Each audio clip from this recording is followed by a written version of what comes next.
Hello story lovers, welcome back to my channel possessive husband innocent wife 34.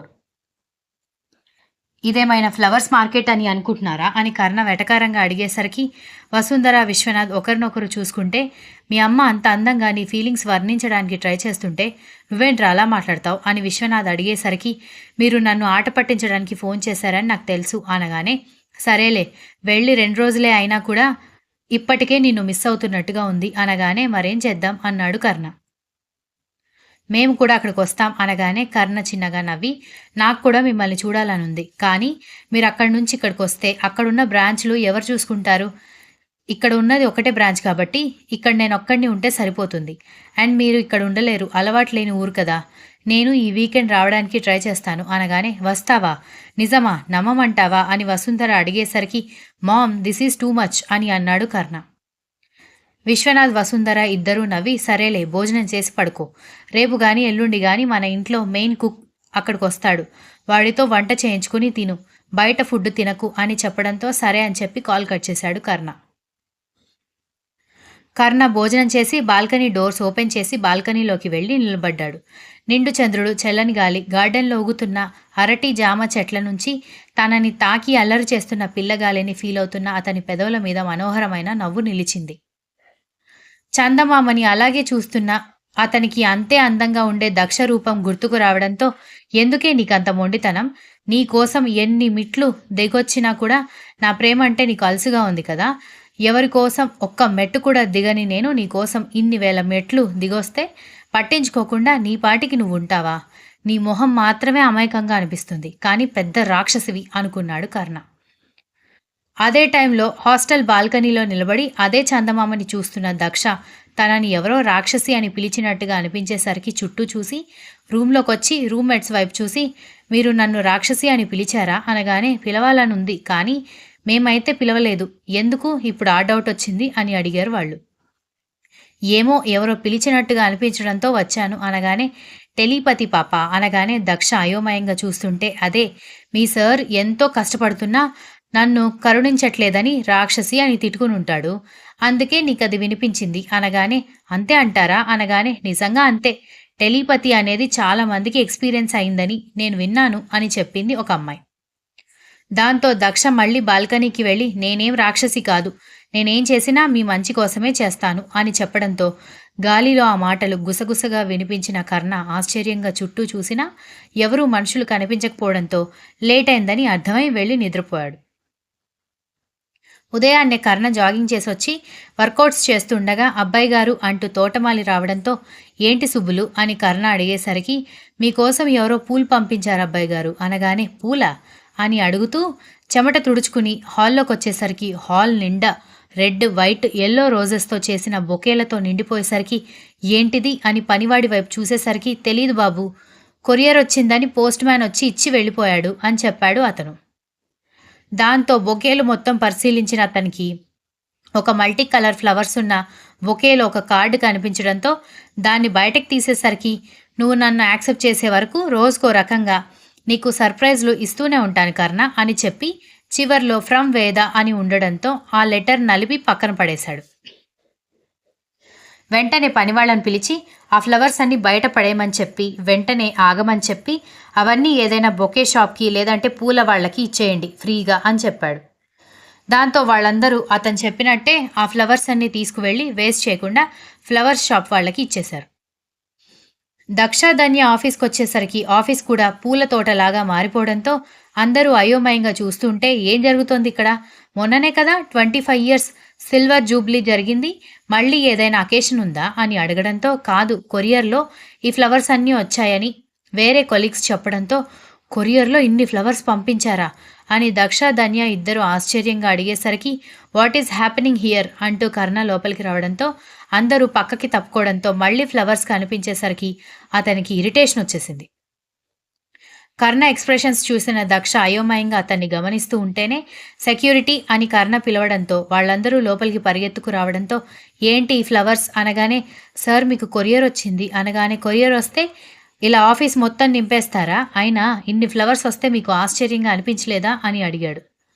అనిపించింది sir, కానీ అవన్నీ మీ పేరు మీద వచ్చేసరికి మేమేమీ మాట్లాడకుండా ఇక్కడ ఇవన్నీ పెట్టేశాం అనగానే, రేపటి నుంచి ఫ్లవర్స్ మాత్రమే కాదు, బల్క్‌లో ఏ ఐటెమ్ వచ్చినా సరే తీసుకువెళ్ళి డంపింగ్ యార్డ్‌లో పడేసిరండి. ముందు ఈ ఫ్లవర్స్ అన్నీ ఇక్కడ క్లియర్ చేయండి. ఆఫీస్ టైం మొత్తం వేస్ట్ అయిపోయింది అనగానే, సారీ సార్ అంటూ సెక్యూరిటీ మొత్తం ఫ్లవర్స్ క్లీన్ చేయడానికి 1 అవర్ పట్టడంతో ఆ ఫ్లవర్స్ చూస్తేనే ఇరిటేషన్ వచ్చింది కర్ణకి. వేద దగ్గర నుంచి వచ్చిందని అది చూడకముందే అర్థమైనా ఆ నోట్ చెక్ చేసిన తర్వాత కన్ఫర్మ్ చేసుకున్నాడు కర్ణ.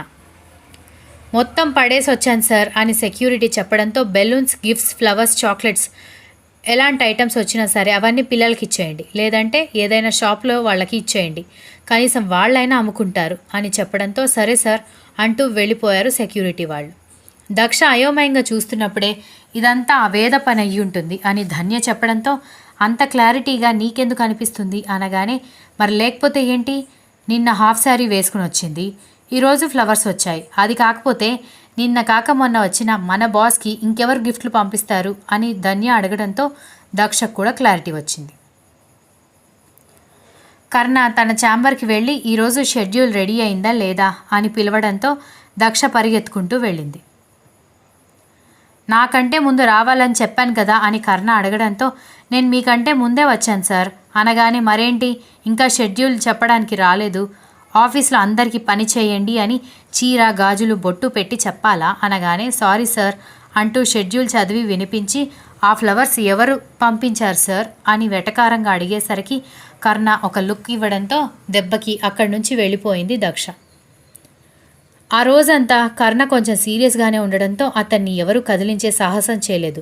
మళ్ళీ ఆ రోజు మధ్యాహ్నం సెక్యూరిటీ కర్ణ ఛాంబర్ దగ్గరికి రావడం చూసి, ఎక్కడికి బాబాయ్ అని దక్ష అడిగేసరికి, మళ్ళీ కొరియర్ వచ్చిందమ్మా అనగానే, మళ్ళీ ఫ్లవర్సా అని అడిగేసరికి, కాదు ఈసారి చాక్లెట్స్ అనగానే, చాక్లెట్స్ వచ్చినా ఇంకేం వచ్చినా సరే ఏదైనా షాప్లో ఇచ్చేయండి, లేదంటే రోడ్ మీద ఉన్న పిల్లలకి ఇచ్చేయండి అని సార్ చెప్పారు కదా అని అంది దక్ష.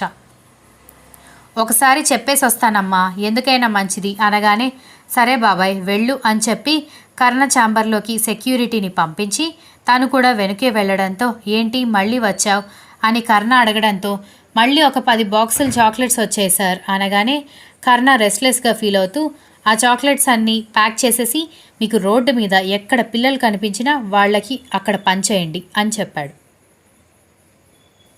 దాంతో సెక్యూరిటీ గార్డ్ సరే అని చెప్పి వెళ్ళిపోవడంతో అమ్మాయి గారికి సార్ మీద బాగానే లవ్ ఉన్నట్టుంది.